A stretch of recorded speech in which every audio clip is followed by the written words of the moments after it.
My self Krishna. Radha. తని కృష్ణుని కోసం వచ్చిన రాధలా అనిపిస్తుంది. ఎందుకు నిన్ను తలెత్తుకునేలా చేసిందా? మ్మ్. మరీ అలా చూడకు బావా, ఒకసారి తన పక్క నుంచో, నీకే తెలుస్తుంది. మ్మ్. నేను పెళ్లి చేసుకోబోయాడు కూడా ప్రభాస్ లా ఉండాలి. ప్రభాస్ అంత హైట్ ఉండాలి, ప్రభాస్ అంత ఫిజిక్ ఉండాలి. 143. 1432.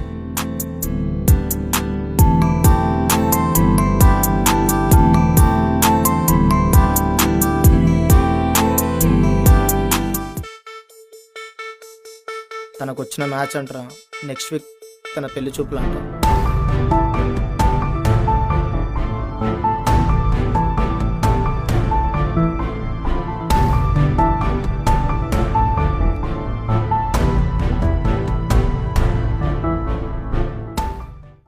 రాధా రాదు, తను ఎందుకు వస్తుంది? ఆహా, అంటే మనమే తన దగ్గరికి వెళ్ళాలి బావా.